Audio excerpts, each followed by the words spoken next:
Catalyst for change with the chance to thrive. Crystal is the one to stir up gifts and save lives. You get exposure, promotion, and marketing too. And advertise for business owners just like you. On Storytime, your interview is global. Virtual or in person, just come on the show. Yo, your story matters. Crystals will open the door. 40 years of experience, ready to give you more on Storytime. Get ready for Storytime. Hey, come on.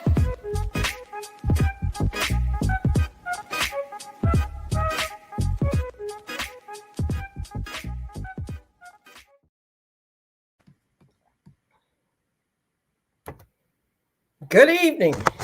It's story time. Welcome.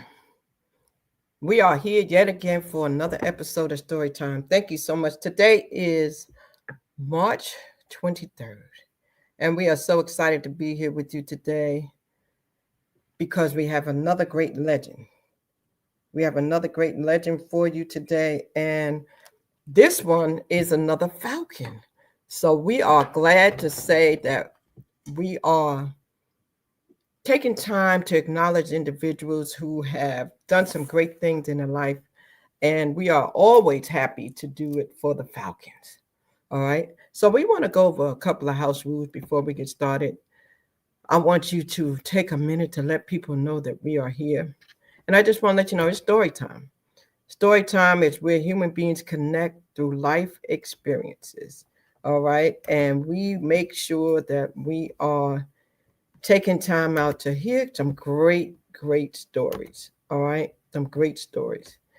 And what we would like for you to do while you're here is share this live with about 5 friends. Share this live and let them know you're here. And while you're at it, I want you to make sure that when you do come, that you like, share, comment, and subscribe. Okay. That's what we're going to ask you to do while you're here today. So we're going to take a moment to give you time to do just that, to go ahead and share it with your friends and let them know we're here. We're going to be looking at and listening to Mr. LaShun McDaniels. Some of them called him Supe, right? Supe McDaniels. And he was a great man, a great guy, a great student, a great son and father. And we want to definitely thank him for this opportunity because we've been working on this for a long time. Even before I started doing the Legend series, we had talked. And this young man lives in another country. So we're just fortunate enough to get him to be here today. So before we do anything, I want to say thank you to Supe McDaniels for making this possible. Some of you have gone and watched us as we did some of the great teams, and we did a lot of legends. And if you go to the channel, you'll be able to find out. But I think I hear him. My goodness. So I'm going to go see if he's here so we can bring him to the stage. Supe, are you there? How you doing, Crystal? I'm doing amazing. And thank you so much for joining me. We made it. We here, man. We here. We've been planning this for a minute, huh? Yeah, it's been a long time. Yeah. But now, it's a blessing to be here. Yes, sir. So I'm grateful. Now I need you to turn a little bit because your face is kind of dark, and I want to make sure I see. Turn to the other way. Turn left a little bit so we can see. Yeah, that's a little better. That's a little better there, so we can make sure we have you so that people can see who they talking to.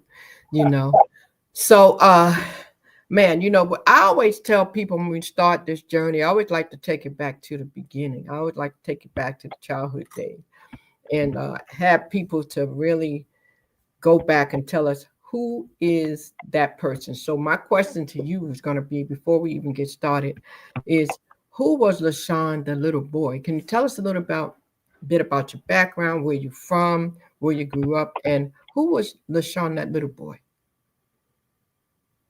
Well, I came from Gary, Indiana. My mother's name was Joan McDaniel Williams. We grew up in Gary, Indiana. My mother had 7 brothers, 5 sisters. So we always had a male figure around at all times if I was a knucklehead. Thank God I wasn't when I was growing up. But Gary, Indiana was a great city. It's the home of Michael Jackson and the Jackson family. But you had other entertainers, other athletes, other actors, a lot of talent that came out that city. And I was just so happy and fortunate to be blessed to come out that great city.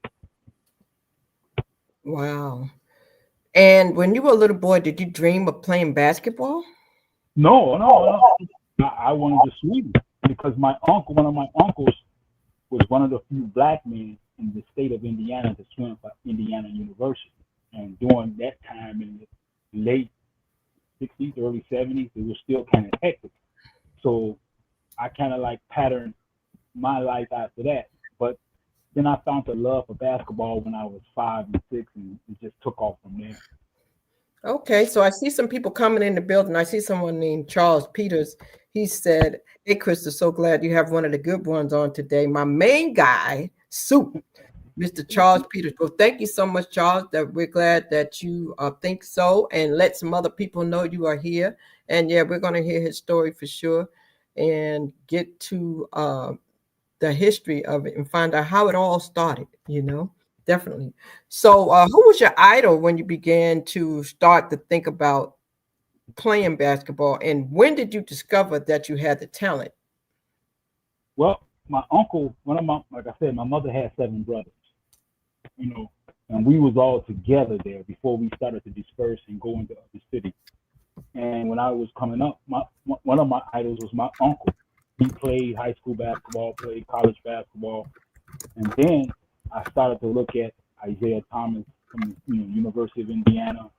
I started to look at Dr. J, but mainly it was my uncle. He was like, "Hey, you got the skills to do this. You just got to put in the work." And I was like, "Man, I'm too much having fun." I didn't call it work because I was enjoying the game. I always played with a smile on my face. Wasn't a trash talker unless you talked to me. And then when you talk to me, I really got motivated to play even harder. But I enjoyed the game. It was just fun out there. Okay.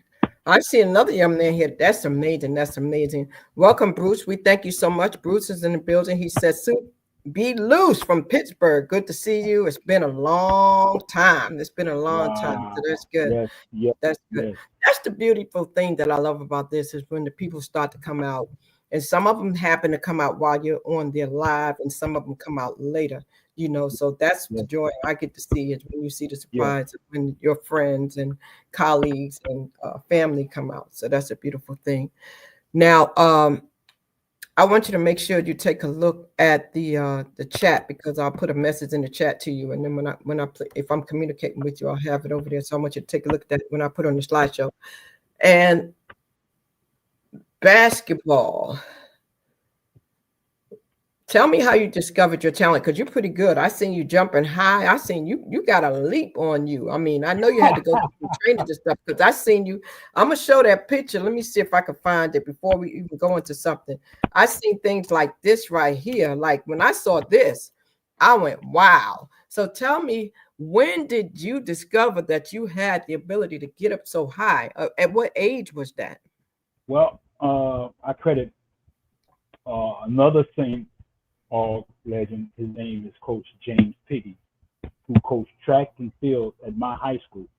Him and my basketball coach, they coached the cross country team. And that cross country team went on to the semi-state of Indiana. Now, you look at it back in the 80s, there wasn't no 7 black guys running cross country that's going to be in the semi-state of Indiana. But we were. Then I swam a lot. So I would say swimming and cross country, that work pretty much got me going to athletics. So basketball became really easy. Okay. Well, listen, I want to let the people see a little bit. You have had a journey, right? You have had a life journey. And as a child, we want to talk about some things that have allowed you to instill those values and things, because I know you took it, and not only did you play basketball, but later on you began to coach in the field. So we'll look at all that and definitely talk about that later. But first, before we do that, I want to show this slideshow. I'll show this slideshow. Don't forget to take a look at the chat when I do that. And I want to show this slideshow. And I'm hearing a little clicking. I'm not sure what that clicking is, but we're gonna hope that goes away. But I got a great slideshow for y'all. going to tell the story about Supe McDaniel from start to finish, and then we're going to come back and have a conversation about this slideshow, y'all. So let's take a look and let's see about the journey he had as a child to an adult. All right, so one more.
Yes, yes. Thank you so much.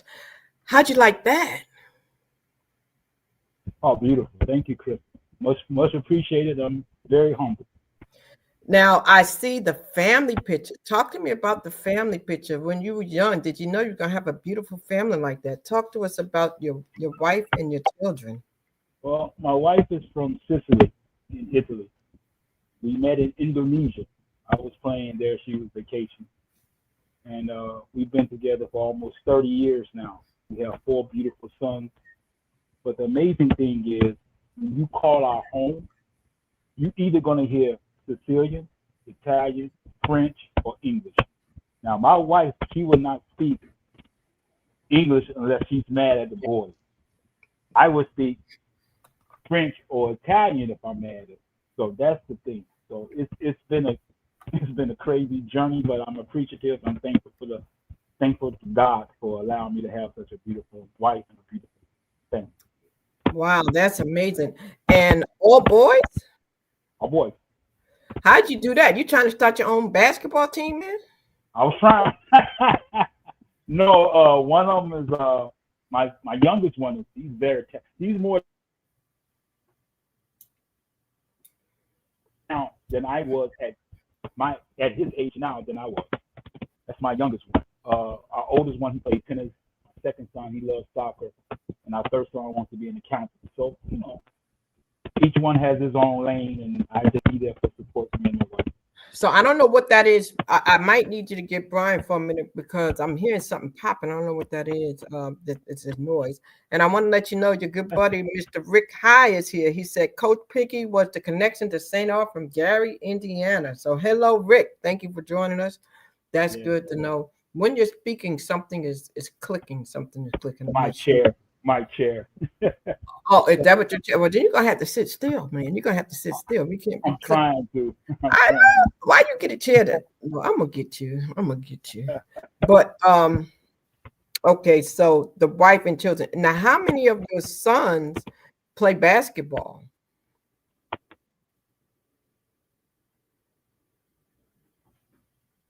That's what we're gonna Can find you out. And repeat then I that, please, think he Crystal? just froze up on me. Did you freeze up on me? Okay, there you go. Can you repeat that? How many of your sons play basketball? Say it one more time. How many of your sons? So your internet may be chopping in and out. That may be what's Yeah, happening because yeah, I know yeah. that Maybe might be so. what's happening, Maybe, But I do know maybe. when we're talking and we're dealing with people from other countries, we got to be grateful and we're gonna work through it. So your sons, how many of them play the sport? All of Basketball. them, but only one plays. Well, two of them play basketball, but one on went off to tennis. That was my oldest son. But my youngest son is the most talented out of all of us at this age. He's 16 right now. Terrence is about 6 foot tall right now. Wow. He's more talented than I was at his age. Okay. So he's the only one that's Wow. Okay. What a good high level. position does he play? To stay out the way. I'm sorry. I try to stay out the way because I don't be the typical father. Well, you gonna do what I gonna do? Nah.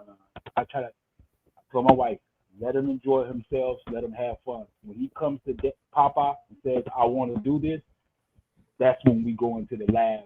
Okay. And put in the work. But until then, he's having too much fun. But he told me, I think 2 years ago, that this is what he wants to do. So I said, okay, then let's go in the lab. Let's start putting in the work. Now I got to tell you, I don't think the noise that you're hearing is your chair. I really think it's something else. So what I'm gonna do is I'm gonna give you a moment and take you off camera, so maybe you can get Brian to look and listen, or if he can watch this from another device, tell him to watch it, and then he can see, because I want you to figure out what that is that's going on here. So, ladies and gentlemen, let me tell you something about when these shows happen. It's a lot of technical things that happen in the background, right? We have to be very conscious. And we have to do a lot of work to make sure that we have everything together for you when we're doing these things. There's sound, there's visual, there's lighting, there's the internet connection. We have to make sure that we don't have the phone interference. So we have to make sure we have do not disturb set. It's just a lot of things that when you are going to be participating online, you have to be conscious about. So I want to make sure that I give him a moment. Like I said, Supe stays out of the country. I actually told him the next time I go over to England, over there to the UK, I'm going to give him a call because he's not far. He's probably a train ride away. So he's probably a train ride away. Make sure it's not that your laptop is sitting on something and I'm not sure what the sound, because the sound popped. I don't hear it now, so I know it's coming on your side. So when I bring you back, let's just make sure you don't have, sometime when we have something laying down, it interferes. So let's see what happens when we bring you back up here. And let's see how it goes. Go ahead, say something for me now. Hello again, Crystal. Hope everything is. Because I want to make sure it's not the headset, because we didn't have these issues when we were talking before. So that's No. So talk to me about life at St. Aug. A lot of your teammates, you've seen them, and you played at St. Aug. How did you get to St. Aug? That's funny because I was being recruited. I was heavily recruited coming from the state of Indiana. I had Illinois State University, Western Michigan University, Eastern Illinois University. Had quite a few. But then they had coaching changes. As you may see coaching changes right now when teams and schools are not playing well, they may do a coaching change. I didn't want to go know a school where I was going to fit because I was having too much fun playing. So Coach Piggy, who, as Rick High said, was very instrumental. Coach Hartley and Coach High came to Gary in Chicago. We had a workout there, and then Coach Hartley sat there for 10 minutes and left. I was like, okay, then what's going on? But I was still too busy having fun. They followed us back to my mama's house.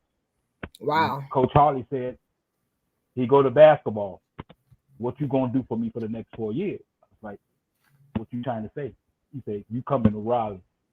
And I looked at my mom and Coach Piggy, and they was like, yes.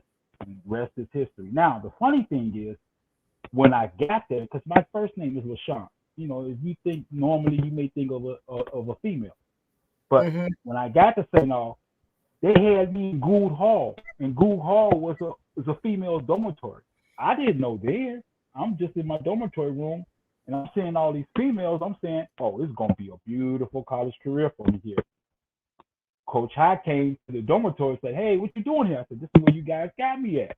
Like, no, you got to come with me. So they moved me, and that was that. But that's how I got to St. Aug. It was a matter of fact, me and my cousin rode the train to get to St. Aug. Both of us graduated, got our degrees, but that's how we got to St. Aug.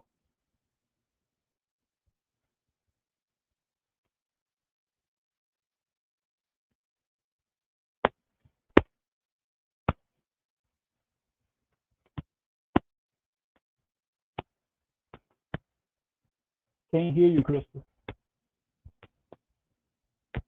What was the most memorable thing when you got to St. Aug that you was told by any of the coaches there? Because I heard you mention Rick High, I heard you mention Coach Hartley. So when you think back to those days, what was the most memorable thing that a coach said to you that has stuck with you today that you actually use in your coaching? Well, there's 3 rules that Coach Hartley, everybody knows, read the door from 10 to 4. So it's how he spelled it. He spelled read the door, DOE, from 10 to 4, FOE. That kind of stuck to me. Then the second thing was be quiet, produce. And those 2 things stuck with me. Those 3 things just stuck with me. Not to read the door from 10 to 4, that's easy. But just being quiet and produce. Be on time. Wow. There goes to show you again. I pride myself on being on time for anything and everything that I do. And early. And just producing and saying, excuse me? Yeah, I'm sorry. I think we're cutting each other off because I think it might be, I don't know if your Wi-Fi is cutting in and out. So that's what it appears to be happening. So I didn't mean to cut you off. So you say those 3 things got with you, those 3 things. So that's amazing. And talk to us about your career at St. Aug. What's the most memorable game or season out of all your time? Did you stay there for 4 years? Yes, I went to St. Aug for 4 years. What years? From 1985 to 1989. Okay. And what stuck out the most out of those 4 years? Well, the thing that stuck with me, 2 things stuck with me the most at St. Aug. The first, when you first get to St. Aug, it was a lot of players in that gym. A lot of players. And Rick High and Coach Henry White were the ones conducting those runs. Everybody was trying to show Coach Hartley what they can do, what they can't do. So I wasn't going. I wasn't coming. I'm not going to subject myself to this. I'm not coming. So Coach Hartley got kind of mad at me. Hey, how come you're not down here? I said, when it's time, Coach, I'll be there. So then we started to run cross country, started to do that, the trail run that Doc Rogers was talking about. You heard Doc talk about that run, right? Okay. Yeah, but I was.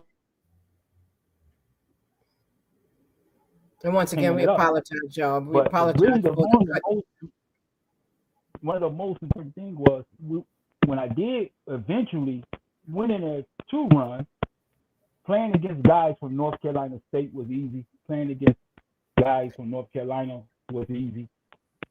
But it was playing against the guys that was coming back from St. Aug, like Ken Bannister, Poobie Chapman, Doc Rogers.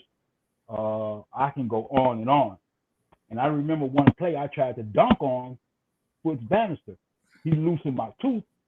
Wow. So from that moment on, I just heard a voice said, I got him. I got him. And I was like, somebody's going to guard me now? It was Poobie Chapman talking to Rick High. Poobie Chapman took me under his wing. And for that whole season, because I had problems, I didn't have any problems. I had issues because I had to go through the whole system again for registration for school because of my first name. But under that whole first year, Poobie Chapman I was under his tutelage. He was showing me how to be a better point guard. He was showing me how, to pretty much dominate the game. And then it just clicked at the blue and white game. It just clicked. We talked about that blue and white game when we were interviewing the fellas, and we talked about Poobie. Poopy and his son. I'm trying to schedule something for him. A lot of people don't know about Poopy. A lot of people don't. Lord. They know about his son because his son did some amazing things at Central, and he has a legacy he's leaving with his family. So I'm looking forward to doing that with him. So I'm glad you brought him up because he's definitely one for the books as well. You know, Yes, indeed. a lot of untold stories. Untold stories. So, do you have? I want to ask you something. You might want to cut off your internet. I don't know if you have your Wi-Fi on or off. That might be the problem. If you cut off the Wi-Fi. Maybe that'll make. I remember when Ken Bannister was with the Knicks, and Chapman was.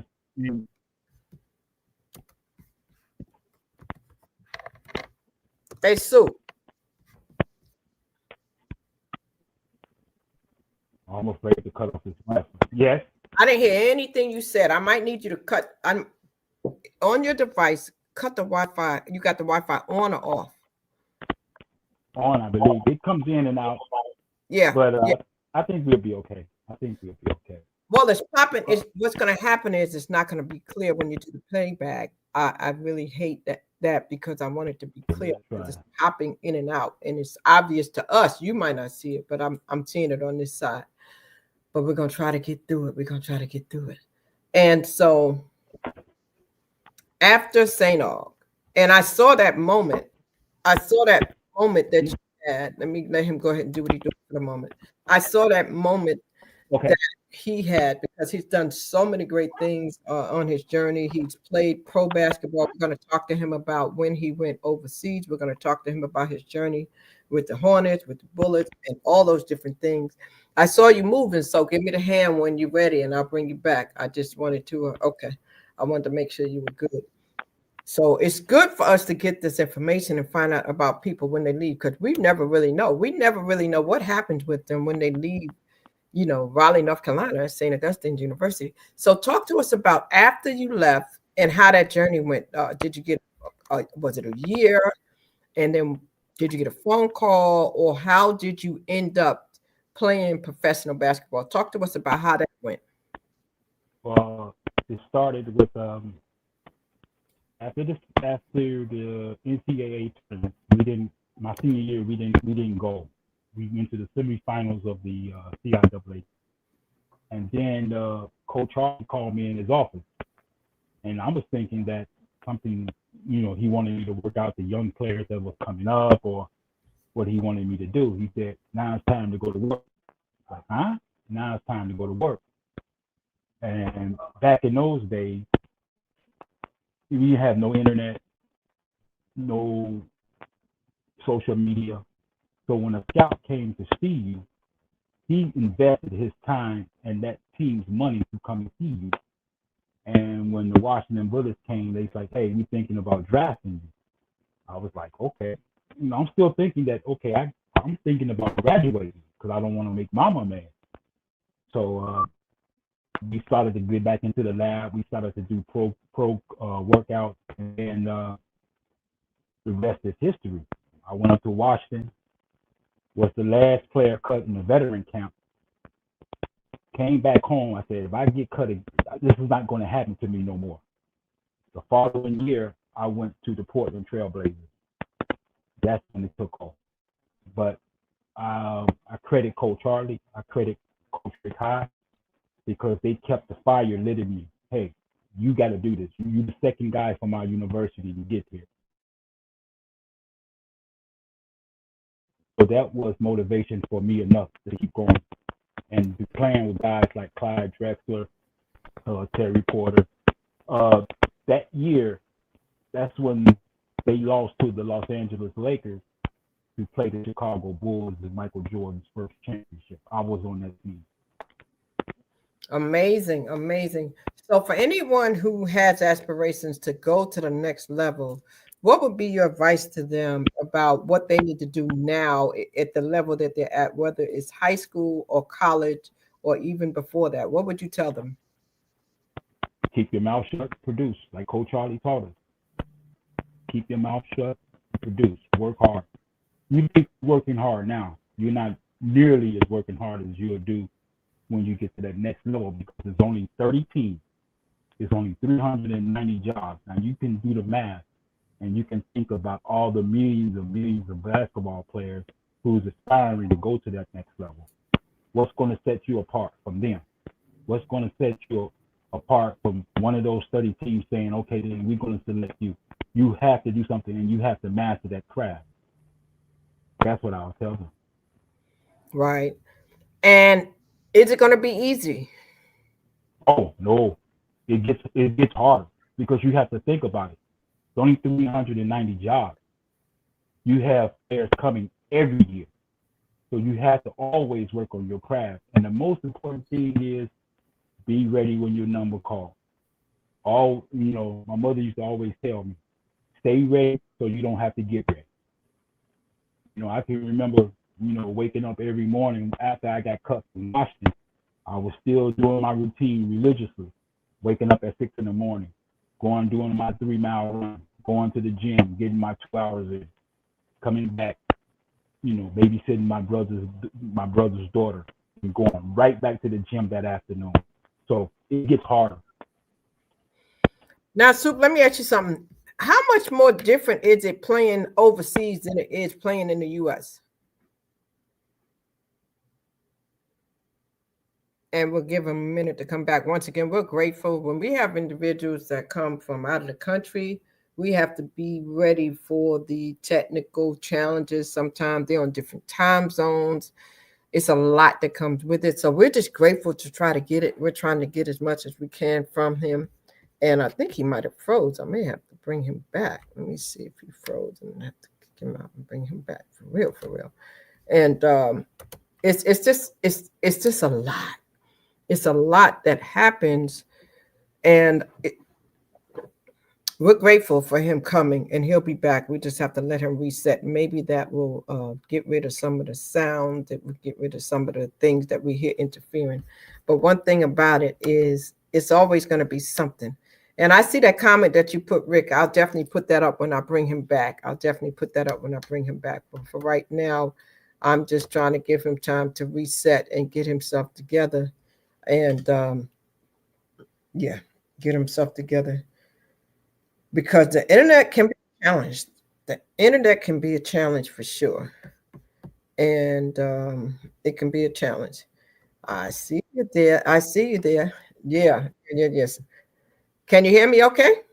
Yes, perfect. I think you might sound a little clear. Whatever you just did might fix it. I see that Rick had given us a comment. Rick said. He said, I remember Sarge, and I drove from Raleigh to Norfolk, Virginia to see you play with the Hornets. I got a daggone speeding ticket. Good memory. Wow. I remember that we was playing the Atlantic Hawk, and Rick called me. Like, all he said was, it better be 4 tickets under my name. I was like, I got you, coach. I got you. And when I left the tickets for him, I didn't expect to see him, because at that time my focus was on establishing playing time with the Hornets. That was my focus. But then after, he just saw him with his big old smile on your face. You doing it. And I just smiled, and we embraced. Even got stronger with me and Coach Hop. Wow. And so we talked about if it was going to be hard when you got to that level. And who influenced you the most playing with the Hornets? Mm-hmm.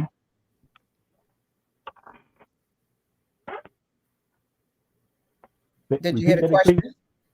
Who influenced you the most when you were playing with the Hornets? Who influenced you the most? I would say Dale Curry. I remember Steph Curry when he was young, coming into the locker room, with his father. But I remember he spoke up for me, and he said to Alan Bristol, who was the head coach at that time, I'm not a point guard. You got a great point guard, him. I am a shooter. And because they was trying to make him and Rex Chapman play the point guard. I guess do certain things to get me cut, get me waived. I don't know. I can't say that. But I remember Dale saying, you got a great point guard, him. Use him. And I'll never forget that. Now, that's amazing. How did that make you feel? That had to feel good, huh? Oh, it felt great. I had a beautiful 3 week, a beautiful 3 weeks after that, because he gave me the confidence to say, hey, I can play in this league. And I tell anyone, you got players who belong in the NBA and can play in the NBA. It's just the business of basketball. You only got 390 jobs, and it's tough. It's a cutthroat business, and you just have to be ready. And like I say, you stay ready so you don't have to get ready. So talk to us about how long you stayed there, and what Well, made the decision for you to leave. Was it because you had to go on to the next level? You had your time was up, no. and how did you adjust when you had to shift? Well, I was pretty much sitting on the bench pretty much all the time, and it can become very frustrating. And it became to the point where it was so frustrating because I wanted to get out there and play. I wanted to show what I can do and how I can become essential and make a contribution to the team. And then my contract was guaranteed, so I was okay there, but I wanted to play. So when they decided to move me before the guaranteed deadline, I went back. I had to go to the CBA where I was an all-star. So then I was like, okay, then let me concentrate on where I'm at right now and do what I need to do right here. So doing that, it just became more evident that I wanted to play. I, I, I wasn't satisfied by sitting on someone's bench, knowing that I'm better than the guy you playing in front of, that's playing in front of me.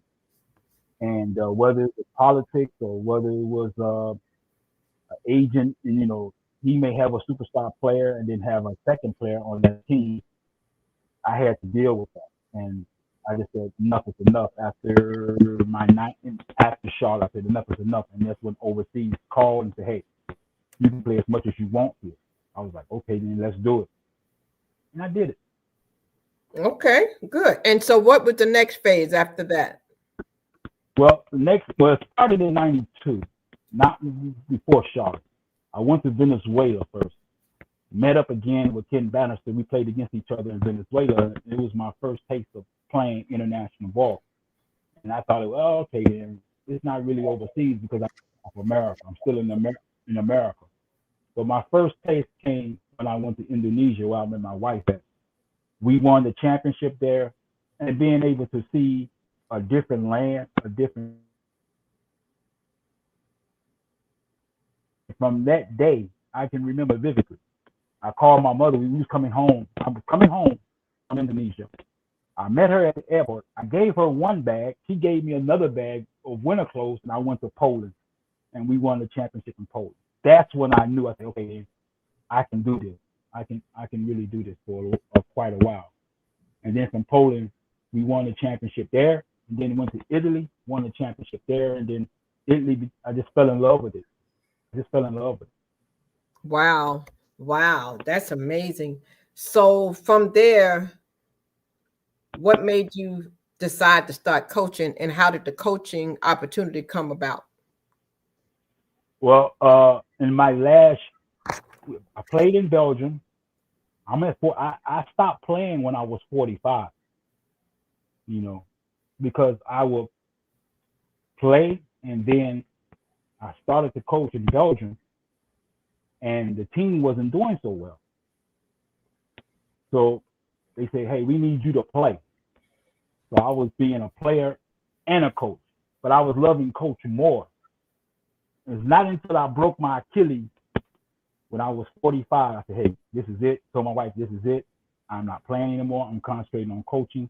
Then from there, a Chinese national team that was coming into the state that was based out of Los Angeles was looking for a coach, and they said, hey, we want you to guide us. We want you to be our coach. And that's when that career took off. Okay, I need you to turn a little because I'm needing to see your face because it's that shadow with there. I don't know. You didn't turn the light off, right? No, we losing this beautiful sun. Okay, that's what it is. Okay, the sun is going away. Okay, cool. Wow. So all those places you got to go, did you explore the countries while you were there too? Yeah, yes. France, Spain, Austria, Italy, as I said before, Belgium, Indonesia, China. Oh yeah, and you get a, then you'll see them back in the States, and 2 months later, that wasn't the case with me. I went there and was staying years. Like either the first time I went overseas was 6 months, but each time I would pick up the language. Like Wow. it was easy, and it's just a matter of just being able to stay on top of my game, keep my regiment and my routine as normal as I can. I was because we had some coaches. The difference between American coaches and European coaches or overseas coaches, you're gonna work hard twice a day, from that 10 o'clock to 11:30. I mean, at 9 o'clock to that 11:30 practice is going to be hard. That 6 o'clock to that 8:30 practice is going to be hard. And if you can keep up with that, you'll be okay. Wow. Wow. The language barrier didn't bother you at that time, because even though I know you speak 4 languages now, back then you didn't, right? No, back then I didn't. I credit my wife because she pretty much, and my father-in-law, they pretty much got me going, because I remember one summer we was painting a house, and my father-in-law told my daughter, don't talk English to him, don't talk French to him. He'll learn French because we in Belgium, you speak Italian to him. From that moment, I just took a phrase a day, and then just started to put it all together, and those phrases became sentences. Those sentences became paragraphs, and then the rest is just history. Wow. Amazing. So here's what I'm thinking. If I go back and do this, because this is some good information, your life story is amazing.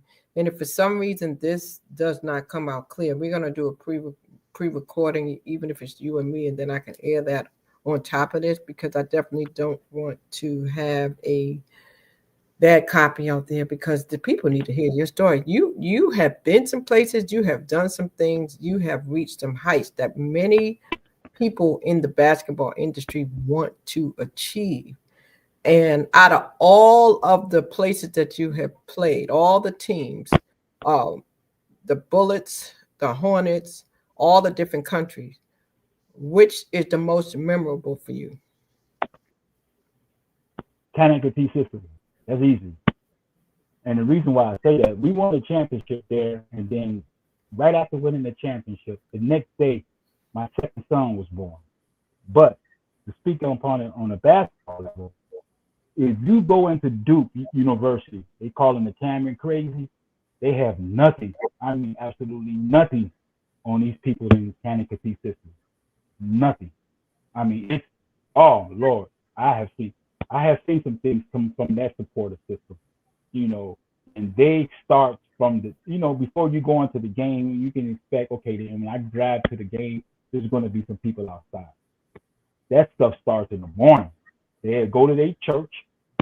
After they church, had a pasta and a meal, and then it is on and cracking from there on to after the game. Amazing. If you had to do it all over again, what would you do different? Nothing. Nothing. Absolutely nothing. I keep it as Really? real. Yes, because I can't go back in time and say, okay, God, I want this. I made a mistake here. Didn't do this thing there. No, it is what it is. God wrote it that way. I kept my faith, and I just did what I can and tried my best. I won't change nothing. Absolutely nothing. So that's really But I wish some things could have been different. But then again, if it were different, I wouldn't see my wife and my children. So I say nothing. I wouldn't change nothing. and that goes back to, you brought up God. So that goes back to that scripture that says all things work together for the good. So what you're Mhm. saying is that everything that happened for a reason. And what I love about it is that you just took the lessons from it. You know what I mean? Just Yes, it's gonna be a lesson or a blessing, either way. yes, And you just pulled out from all of those challenges and any of the down moments on the slope, and you just took the valuable lessons from it to continue to help you to go on. So what's happening now in your life and what next for you? I mean, when it comes to basketball, are we still in it to win it and we still coaching or playing, or what are we doing now? Well, the desire is always there. I'm always want to teach, and I don't want to patrol and control like a lot of coaches do in the States. I want to reach and I want to teach. So that desire is always there. But I also want to be able to sustain myself. Working some other jobs and doing some other things. And my brother been on my case about becoming an agent, being a certified agent through FIBA. So I'm going through the back channels now, trying to establish that and moving silently to try to get that done. But I always done it. I wasn't an agent. I was just, guys can play. Okay, I help you, man. You need a job. Okay, let me call this team because I can speak that language to that club. So I was helping a lot of players go to Italy, go to France, go to Belgium, go to Germany, because I was able to connect with those clubs. So now I want to be able to be certified, and that's pretty much the next step. Wow. So, Supe, when you look at what's happening now in the NBA and out there in basketball, the women game have come up quite a bit. What do you think about that? Right now, the women's game is getting just as much attention as the men. How do you like that? And what is your take on that? They're getting a lot of more televised. Yes, I love it because they finally getting due justice. It's been long overdue. It's amazing to see the amount of attention that's going in. I was hoping and wishing that it could have been like this back when I was at St. Aug, because I remember Coach Bev Downey's team. It was nationally ranked every year when I was at St. Aug, and you had a lot of those females that they can play in the WNBA, and a couple of them were pretty much can dominate the WNBA. Yes. But they just didn't get that just due back in those days. Now the game has evolved, and now they're getting their just due. You're right. And that's why, I don't know if you saw it, we did this episode with the ladies, the ones that have the only banner in the gym right now. And we recognize them because you're right. The game is evolving now. And somehow some people got overlooked and they didn't get the recognition they should have gotten. So it definitely has changed, And as you said, it sounds like you've done a little bit of everything. You played the game. You've watched the game. As a father, are you really, really hard on your sons with the game since they all play basketball? What kind of coach are you when it comes to them? I give them the report of what needs to be done, the exercises and the drills they need to partake in, and let them be. Let them create their own creativity. I don't want them to play like you. You have your own legacy, so you have to establish your own creativity, your own joy. I'm pretty much the punk of the family. I spoil my boys, and my wife is the drill sergeant. I'm not the guy. I'm pretty much the laid back type of father. What's wrong? Okay, then let's do this. It's my wife. She was like, hey, get your butt in the gym, or get your butt at practice, or do this or do that. She's pretty much the drill sergeant. Talk to me about your parents. I know we put a picture of your mom in there. How important was that support that you received? And talk to me about what that meant to you. Oh, my mom was single home. Look, my mom, she raised me well. I appreciate that, and I'm proud of her for that. But she was at Indiana University getting her degree and her master's. So I pretty much spent a lot of years with my grandmother and my uncle. But every now and then, I would go to Indiana, Bloomington, Indiana, to be with my mom, spend time with her, and it was beautiful. One of my fondest memories was in 1976 when they had the USA Olympic gold medal team, and two of those players, Scott May and Quinn Buckner, who both went to Indiana, I saw them at an ice cream parlor, Baskin Robertson. I almost lost my mind. I was Yes. like, Mama, look. I'm Wow. Wow. down The someplace. So I met them, and that was pretty much it. But she was pretty much look, education, and that was it. So, Supe, everybody knows you for basketball. What is it that people don't know about you? What else is that you love to do in your spare time when you're not being a husband, a father, a coach, and a player? What else does Supe like to do? I love to read books. Love to play chess. I do a lot of walking, and that walking turns into a, like when I was talking earlier about my routine when I was coming up. Now walking is my routine. I pretty much walk about 3 to 4 miles a day, twice a day, and during that time, that's when I get my prayer in because I'm walking and I'm to myself so I can pray. I read my books and I play chess. And I love to travel. Wow. Walking is definitely good for the cardio, for your health, because Oh we're not yeah, getting any younger.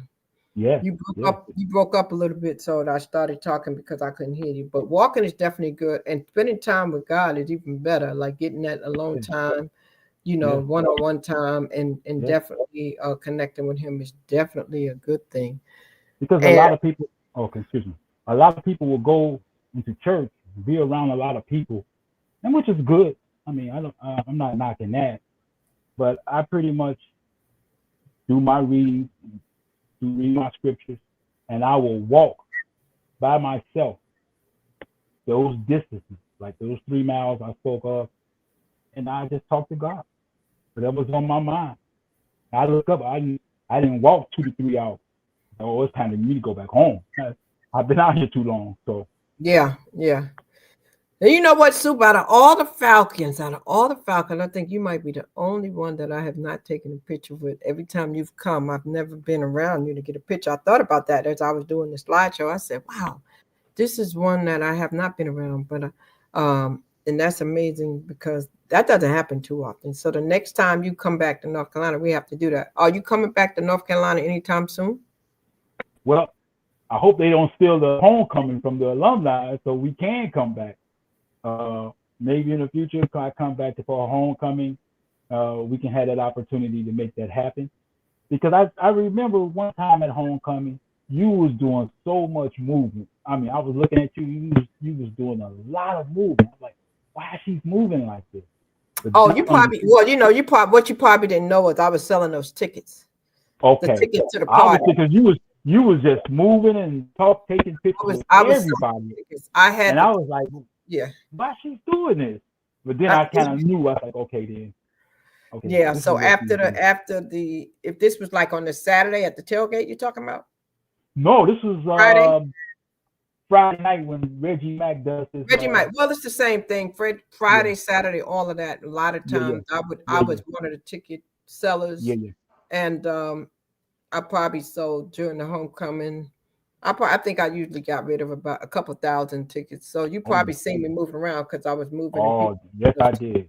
Yes, I did. Yeah. Mm-hmm. But we never had that opportunity because you was doing your thing and I was doing my thing. I was running. Now you know how to reach me. But now you got my direct number. So you come in town, you just call me or you tell me before you get here. And then, like I said, I might look you up when I come that way if it's okay, because I enjoy London. So I do plan to go back and be back in that direction. I really did enjoy London. So I plan to go on over there and do that. That was really, really, it was really cool. To cut you off, you come to Belgium and Italy, you'll forget all about Rome. Well, you know what? My daughter played in Belgium. My daughter played for the U.S. team. I think it was 2008, and she played for Belgium. I think it was Belgium, Paris, and one other place. I don't remember the third place, but she played on the USA team. And she told me, so I'm going to come check it out. It probably was Luxembourg because Luxembourg is a small country right next to Belgium. I mean, literally, it's like going from Raleigh to Durham. Really? It's right next door. Yes, it's right next door. because I remember my mom and my uncle came over there. They still talk about it to this very day. You know, I had my uncle is a AME minister, and I had him crying walking to the Vatican. And I'm not no heavy Catholic, but to see that joy on his face and to see the joy on my mother's face when we went to Paris and she was walking across the Louvre, the Museum Louvre, you know, it's appreciation. Those type of moments you don't forget.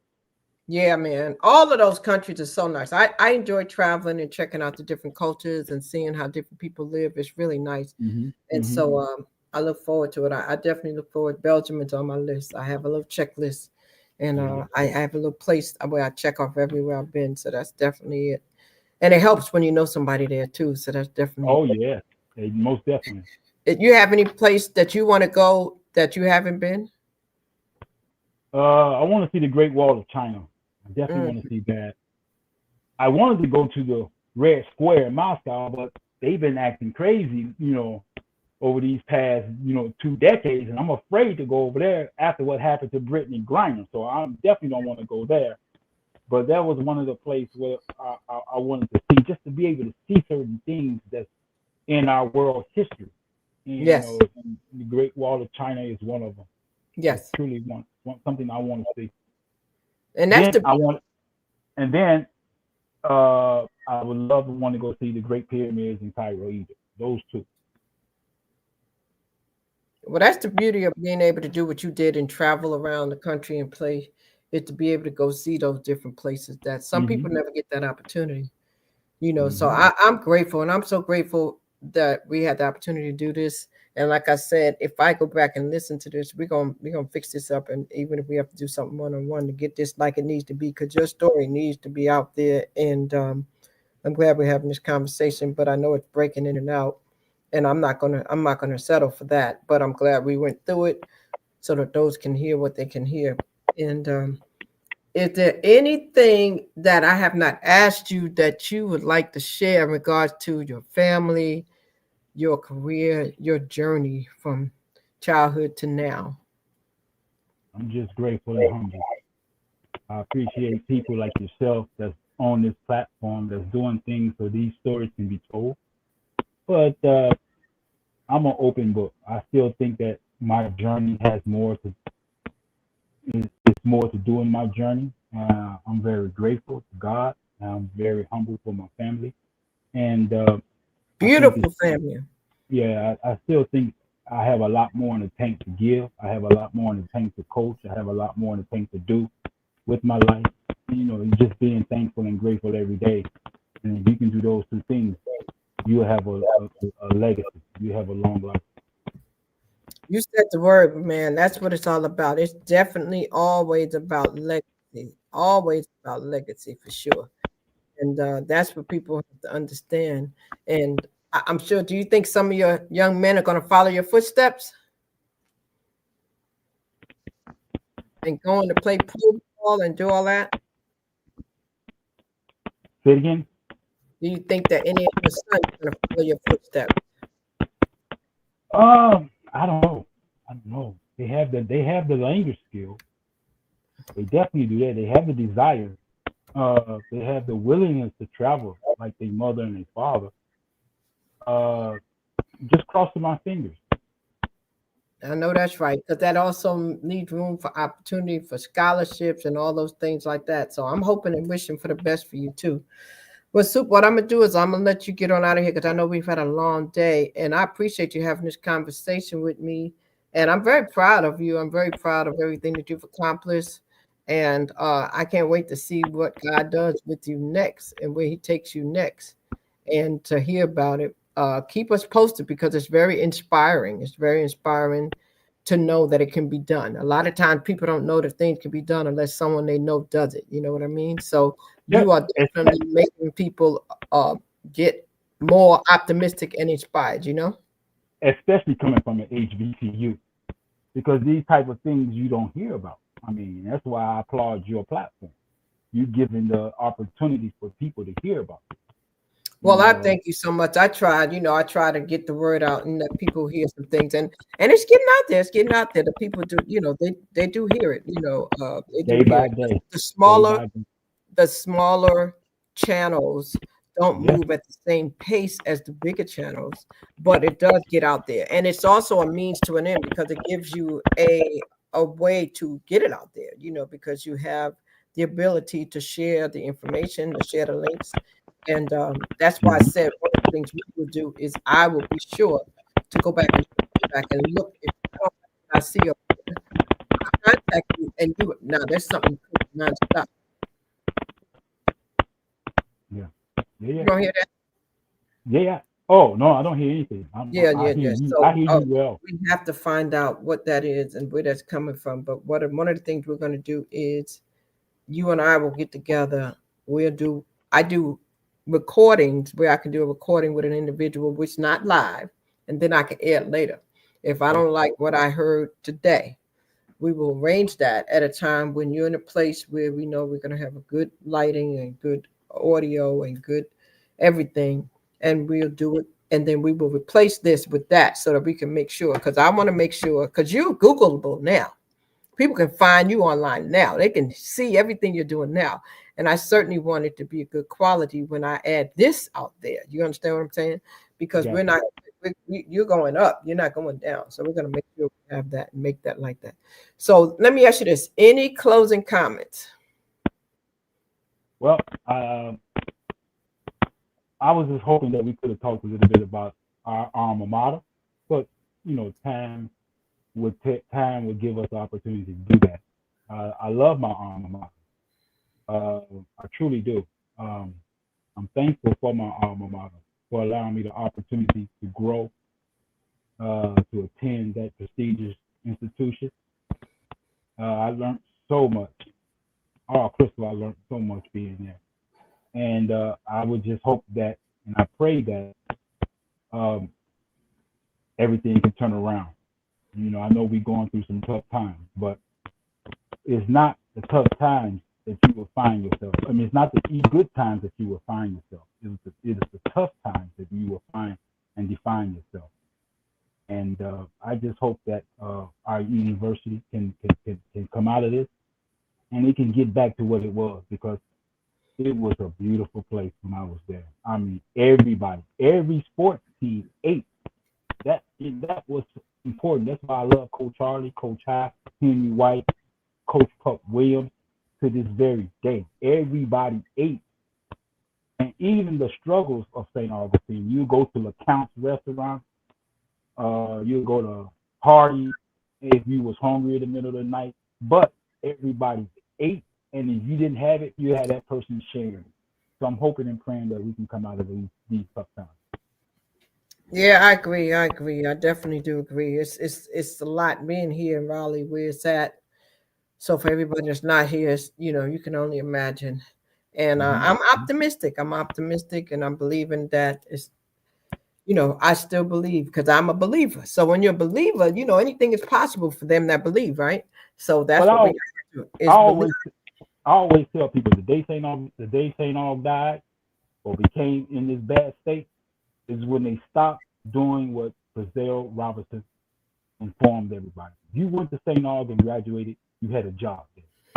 And the three main jobs my under my eyesight was the president of the university went to St. Augustine, athletic director went to St. Augustine, men's and women's basketball coach went to St. Augustine. The day they started bringing in outside people, that was the death of St. Augustine. So Wow. I'm hoping they can get back to that. Because if you look at Duke University, you look at North Carolina University, everybody on that bench is from their tree. How come St. Augustine can't be the same? Wow. And I'm glad you said that. On next Sunday, that's who I'll be talking to, Jessanne Robinson, Yeah, Johnson, uh, Frizzell's daughter, yeah, and Brazil's a good he person. may be in the room as well. And so that's going to be very heartfelt. And I'll include your picture because you actually put a picture. Because I told people if they have pictures with Frizzell, send it to me. So you had a picture, Mm-hmm. so that'll go in the slideshow. So yeah, I'm believing. I'm He was our believing and president. I'm He trusted was in a great president. Yeah, You I'm didn't trusting. see him. You didn't see him on campus, but you saw his wife and his daughter all the time on campus.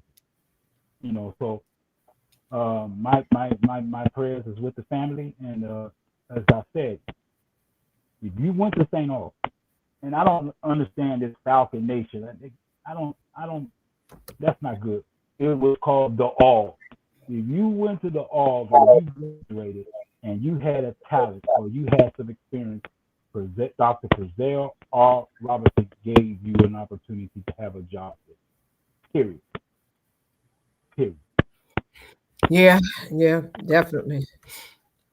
And well, hopefully it will be another opportunity for some of those things to happen again, and for the legacy to continue. Until then, we're still Falcons and we're still standing tall. And we're going to continue to stand tall and continue to have Falcon pride. That's what we're going to do. Supe, I thank you. I thank you so much for your time. I wish you the best.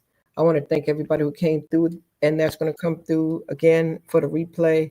And I just want to let you know that if you have a story, we will help get your story out.